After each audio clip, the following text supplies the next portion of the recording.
Hi, everyone. Welcome to another show of Ask, Don't Tell. A lot of you know me as the author of Closing Intelligence, which you can certainly pick up a copy of at closingintelligence.com, oscarsubrots.com. And as you know, in this show, we focused on conversations. A lot of people listening to this show are salespeople, entrepreneurs, business owners that many of you just don't see yourself as salespeople. And that's fine, because what we help you in this show do is, have better conversations, connect with the heart, and get people to tell you what they need so you can help them. So a lot of the times it's not our product, it's not what we know, it's not what we've been trained, but rather the conversations that we're having that are stalling our deals and not helping us get the opportunity. So I bring people in here who give us a perspective, not only from their consulting side, from their business side, from what they're doing, that helps us see that doesn't matter what you do, you got to communicate, you got to open the heart, and you got to be able to get to yes. So today on the show, we've got Jon Bassford. Welcome to the show, Jon. Thank you for having me, Oscar. Awesome.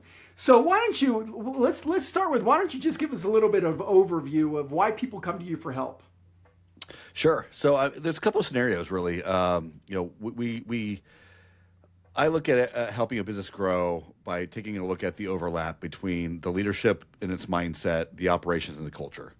To create sustainable growth, like seeing where those overlap and focusing on all three of those is really where the rubber meets the road, if you will. And so a couple of things. One is we help people trust the process. So if organizations and leaders don't have a process they can trust, we help instill that in their organization. But also we tend to work with founders and CEOs that become stagnant, right? They know something's wrong, they just don't know what it is. They're looking to go to the next level, but want to make sure they have the right foundation. And we make sure that we do a diagnostic where we dive deep into what they're doing, how they're doing it, what their leadership is like, looking at alignment across the board, and help fill the gaps and holes that are existing and holding them back from growth. All right, awesome. So, you're going in and you're digging, in order to do this, you're digging deep into what's going on within an organization. So, that hits right at home with, if you're in sales, if you're an entrepreneur, if you're a leader, if you're not asking the right questions from your employees or from your customers, you're not getting very far. So in order for you to do that, you got to dig deep. You got to ask the right questions before you can help anyone. So can you apply that a little bit to what you do in order to uncover what needs to be done? Sure. So we have, besides just ongoing conversations and dialogue, we have three distinct diagnostic tools we use. One is diving deep into the leadership in their decision-making process. It's about how they view the organization. Quick example of that, as I recently did one for a client, and they were actually very, very aligned. But they were very aligned in guarding resources when the organization wanted to grow. So there was a misalignment in their alignment. So those are the type of things that we uncover in that aspect. The other one is our operational strength assessment. We're going deep. We're looking at 47 different areas, from marketing, market position, to your legal and accounting practices, and everything in between, to see where you are in your organization. Then we dive into the team's capacity for change, so more of a culture aspect. And lastly, we dive in deep to the finance and administration piece and look at the efficiency of running those aspects. All right. So when you dive deep, how often do you uncover that the real challenge is, there's going to be lots of challenges as you're trying to, scale and grow a business and you're digging deep. But how often do you find that one of the major challenges is how the leader or the leaders are, and let's not talk about like the sales process right now, but how often do you find that one of the major challenges is how they're communicating and the kinds of questions they're asking their team, which is then funneling down to the kind of questions or the culture that the team is actually asking to their clients? Yeah, so I would say the biggest issue is the founder, the leaders, the CEO getting out of the way, period. Them not being the person who gives the answers, but actually asking the question to begin with. I think that's probably one of the biggest problems I run into is having founders, leaders, managers who are controlling everything and aren't asking questions, period. Not tapping into the experiences and perspectives of their team, so they're getting better intel on how to run their business, which then also, it transfers down. If you're not in a culture or community where questions are thriving as a way and a tool to find better information with internally, this is probably also going to miss externally as well in a sales and customer relations call. All right. So, I mean, at the end of the day, a lot of I always tell people, like, in any business, as you're an entrepreneur, if you can learn how to communicate better, connect better, build a report better, ask better questions, you're 90% there, right? There's a lot of other fixing to do. But so when you're,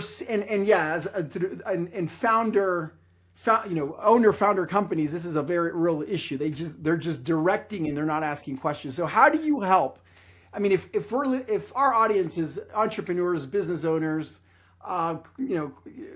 corporations, how do you help them? Because this is, I think, why people come to the show. Like, how do you help them ask better questions so that they get better intel all across the board, which actually drives a better organization? But ultimately, even in their sales cycle, if they're asking better questions culturally, they're going to get the yes quicker. So how do you help companies do that? How do you help owners do that? Founders do that? Yeah. So, I mean, the first thing is helping them understand that they can't control it all. They have to let go ego, create some vulnerability, create some trust in the process and in their team. And a couple of things I think usually get through to them. One is you've hired your people, right? But if you can have all 8 players in your team, rock star people. But if every single decision, every single thing, every problem is solved, everything comes through you, you've created a C team because you're not good at everything.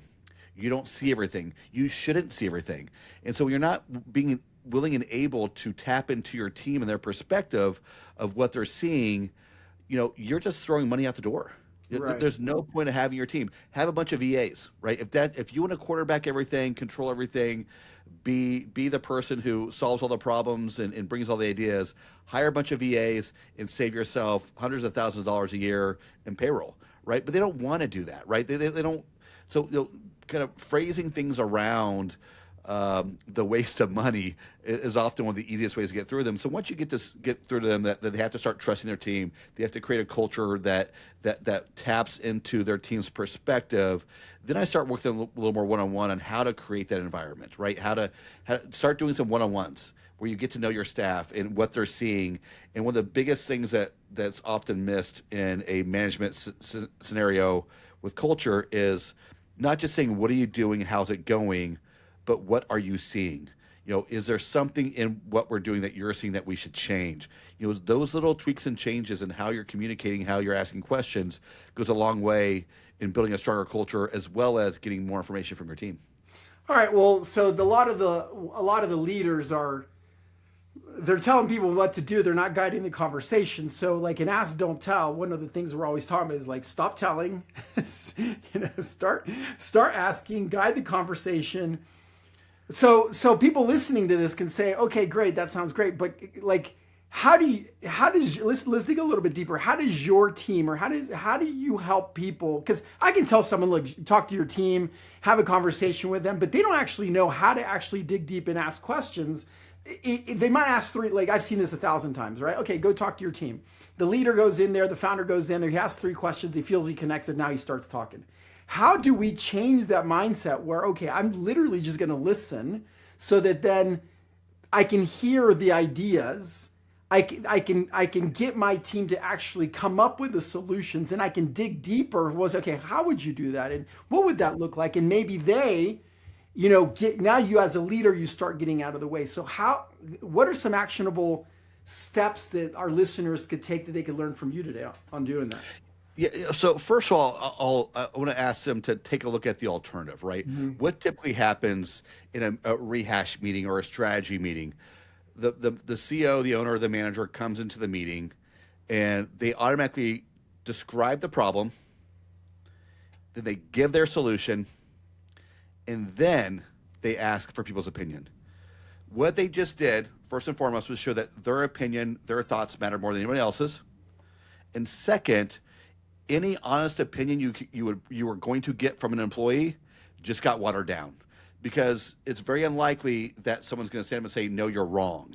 Right. Right. So they're gonna water down their response, even if they do disagree, to make it softer. So the biggest piece of information or of advice is just plainly to shut the fuck up, right? Like shut up.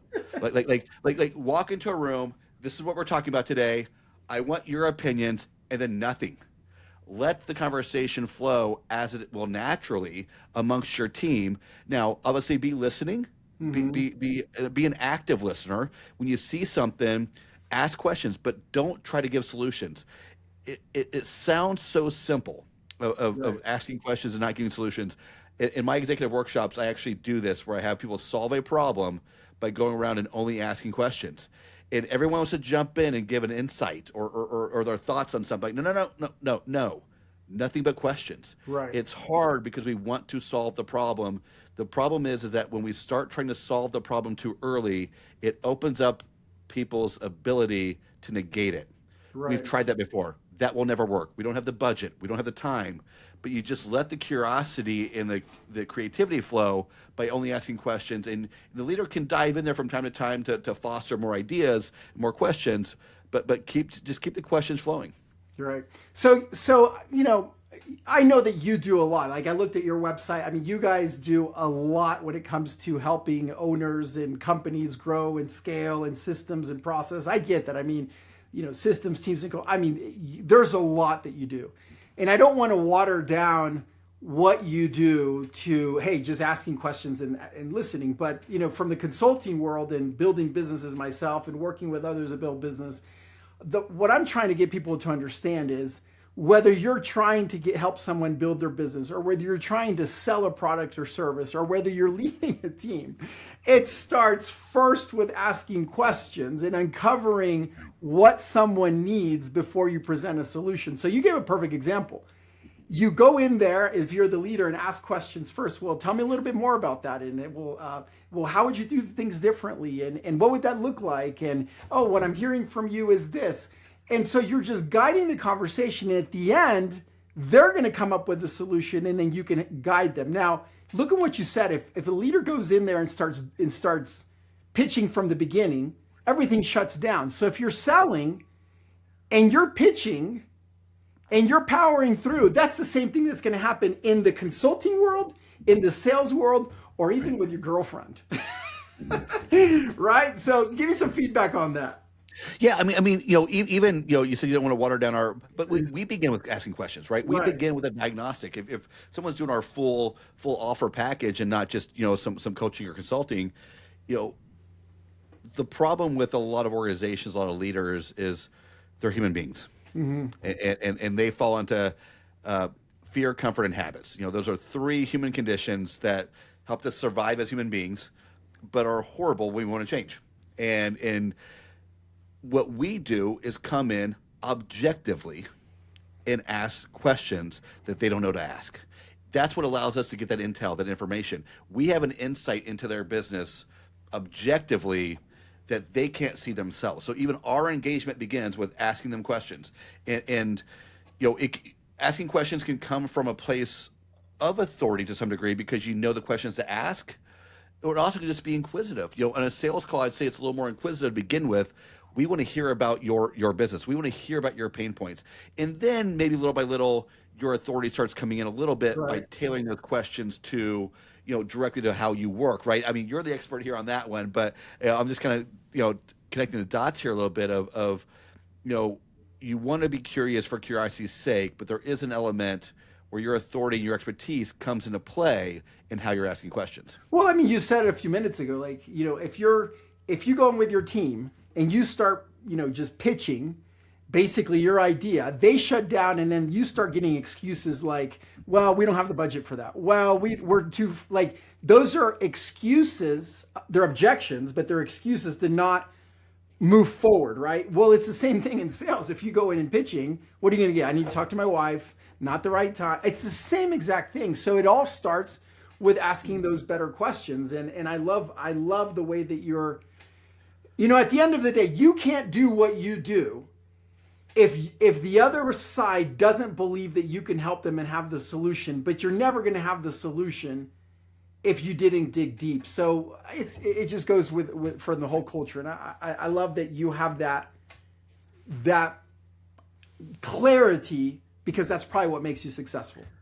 Yeah, I mean, the book I wrote, The Curious Leader, is all about being curious, right? For the sake of being curious, it changes how shifts how we think, how we work, and how we connect. And the connection piece, when I talk about that, is very much more from the internal culture side, but it also applies to externally, right? In the sales process, in Right. the customer relation, right? Like being curious and connecting with people, finding out their hopes and dreams, their problems, their pain points.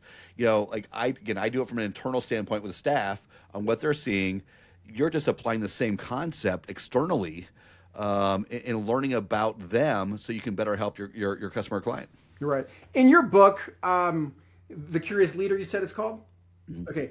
So the curious leader, I mean, automatically says, hey, you got to ask questions, right? You got to connect. You got to have rapport. People need to like you. I mean, I'm sure you touch all that. And, if they don't like you, if you don't have connect, they're not going to open up with you. And you have to be curious. And people want to, I mean, we can go on and on and on and on. But is there, and just, I mean, just, I want to hit on this briefly. Is there because I'm imagining that in your, a lot of people write books and then they build something on it, right? So build it on a framework. Is there a framework that you have in the book or that you teach in your consulting that you created that allows someone to just kind of pick it up and say, oh, well, this is how you're curious. This is how you ask better questions. This is how you connect. Or is it more of, hey, I got to teach you how to do this, and it really depends on your personality? Is it personality based? Is it teaching based? Is it framework based? Tell us a little bit more. Yeah. I wouldn't say personality and framework based. I would Okay. say more just understanding, right? Okay. It's helping people understand again those human elements of fear, habits, and comfort that tend to hold us back. First and foremost, recognizing that, and recognizing that it's okay to be afraid. Like we all are, despite what any billionaire entrepreneur says who thinks that they're just shooting A's all day long. There's moments where they have self doubt, they have fear, they have discomfort, and fall into habits, right? And so recognizing that these are human conditions is first and foremost, I guess, part of a framework, sort of, right? But then it goes into in our mindset, how do we apply being curious to combat fear, comfort, and habits in our own thinking? Going from a fixed mindset to a growth mindset. Then it goes into talking about how we do that operationally, which is doing what I call agile operations, stolen from agile development, where we constantly make tweaks and changes to our business. And we don't, it's not a set it and forget it model. We constantly have to be growing and changing what we're doing. And the third piece of that is the framework, I guess, if you will, is the connection, the culture piece, which is unless you're the lead singer of a one-person band, you have to bring your team along with you. You Right. cannot be in all places at once. You can't see everything. You have to bring your team along with you. So I guess if anything, that's the framework is following that path of first working on your mindset and then the operations and the culture and how those all overlap. And the longer I've going through this, it just shows that like I can't talk about one aspect without it touching the other two, and Right. vice versa. Like they Right. they all overlap. Is there a specific, I think you kind of already hit on it before, but you kind of hit on, but not all organizations are, I mean, a lot of them are founder, the owner is a founder and he's still in and he gets out of the way and he's a total director. So, I mean, that's a huge challenge, and I've seen it over and over in my career. But is besides that one, I mean, is there a common denominator? I mean, we know that people aren't asking enough questions. We know they're not connecting. We know that is there a common denominator that you're seeing, in that framework or in your book or in your teaching or in your consulting or in your workshops that is just like, oh my gosh, I've seen it 1,000 times. And even if you tell them, even if you teach it, even if you train it, you talked about that mind shift, and people struggle changing that because we're human beings and it's ingrained in our DNA.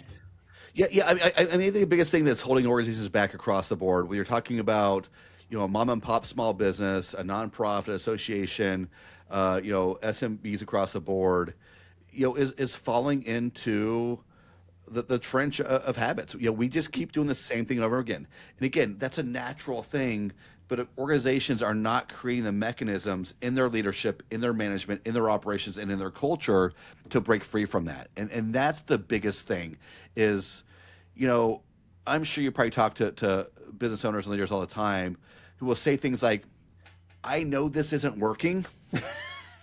Right. Like they'll start out saying, I know this isn't working. There's either, but I don't know exactly what's wrong, or I don't know the solution. So what do? They do nothing. Right. And one of the frameworks I do have is my DARE framework, which comes from Dare to Change, where it's literally just the mapping out process. Like draw it out, analyze it, redesign the process or procedure, whatever it is that's telling you is wrong, and then execute. But the thing that a lot of people miss in that process is the management, the leadership do it all themselves. The drawing, the analysis, the redesign, they miss bringing their team in for that additional perspective and inviting them to be a part of that process. That's the biggest thing that people miss, and why strategies and plans often fail is because that misalignment between what actually is happening and what we're trying to change. Right. I mean, that's why they pay you the big bucks. I mean, at the end of the day, because I mean, in a way, you just described something that. So I've been an entrepreneur for 30 years of my life. I've built businesses. I've built multinational businesses. I've helped other entrepreneurs build the businesses. I've run entire business coaching company. And this is not something that we are born with. Like most people, like you said, will just continue doing what they're doing, and I think we don't even have time to hit on this, and that's why I think people need to connect with you. It's like, okay, how do I even look at something and say, this is not working? What's the challenge? What's the solution? What are some low-hanging fruits? What can I try? Some people's brains now, like my brain's now built that way, right? I mean, this morning I was talking to my wife, and one of our companies, what we're doing is just not working. And I said, look, that's not working. This is what we're going to do. And she said, well, that's a big risk. And I said, well, what we're doing is not working. Right? But most people don't think that way, right? Most people think I'm just going to keep doing what I'm doing. So tell us one thing, if you're listening to this and you just know, whether you're a salesperson and it's just not working, or whether you're an owner, or whether you're a business owner, or whether you're struggling and something's not working, give us something that we can take home today that will help us, besides connecting with you. We'll give them a chance to do it at the end of the show. But something that can just shift their brain and say, all right, I got to start thinking differently. Yeah. So one quick thing that you mentioned, we actually are born curious. We get programmed out of it. Like the fears, having comfort come out later. And there's Joe Dispenza and some other people in the mindfulness world have a stat that says by the time you're 35, 95% of your thoughts, emotions, and actions on a daily basis are unconscious. You just do them, right? They're completely habitual. And so again, we have to create mechanisms. And for owners and CEOs and managers, the best way to get through to them, obviously, is through the pocketbook, right? And so asking owners to this isn't working, right? So what is the cost of staying here? Right? Ask them that first. If you keep doing this way, what is the cost to your growth? And they're like, we're not going to grow, or we're going to go backwards, whatever it may be. Okay, so let's just try this other thing that you think might work. If we do this and we fail, what's the cost? This cost is always less than the cost of staying the same, right? So that's the way to look at it, is as a sum gain, even if the new idea doesn't work. I mean, the reason why the CEOs that I talk about that know something is wrong and won't fix it, they're afraid the second option is going to be just as bad or worse. Right. So just framing it in a way of making small tweaks and changes in incremental ways. So you're not throwing the baby out with the bathwater, right? Old saying, but you're making these changes to where you can test it, and if you fail, you didn't ruin anything. You can test and fail and test and fail and test and fail, and accept that as a learning process. And I guarantee you eventually get to something that is far better than what you're doing now. Right. And sometimes it's just as easy as asking yourself the question, what could I reasonably implement that could create a result that would be of low risk to just try, right? I mean, you don't have to recreate your entire structure that you've been running for a long time that actually works. You can try and parallel something that. But fear is not our friend, right? So I mean, for most business owners, it's that fear of, what if it doesn't work? So the question that you asked is gold. Like, if you're listening to this and things aren't working, well, what's the path? Like, what's the result of you continuing on the path that you are? And then think to yourself, what would you, okay, so I've realized that, right? Okay, I know that this isn't working. What would be your next question, John? Yes. So ask yourself a series of what if questions. What if we stayed exactly where we are? What if we changed something?